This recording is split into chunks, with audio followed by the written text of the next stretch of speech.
how to capture great gradients in Photoshop. You could use images, any design, but also you can do a quick trick of filter, go down to noise and add noise. Set the amount to the max, uniform, not monochromatic, click OK. Then go to image and adjustments and vibrance. Boost it up and click OK.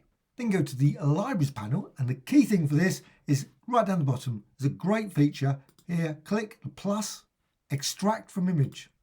Then go to the gradient section. You can see here you get 3 by default, but you can also push this up. So if you want to, simply drag this up and you get 15. That's the max. But as it's got noise here, lots of different colours, simply select those stops and you can move it around. You find a lovely orange colour, drop it there, click here and drag, purple, click, green. You can repeat this multiple times to create all kinds of colourful gradient designs with lots of stops. Then click Save to CC Library. And of course you can then repeat the operation. Close the panel and then go to the Libraries panel. And you can see there you've got your captured gradient. Right click and you've got an option here to create gradient preset. Give it a name, click OK. Go to the gradient tool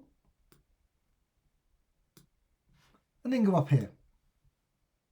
And then right down the bottom, and there you've got your gradient. Simply select, set the type and apply.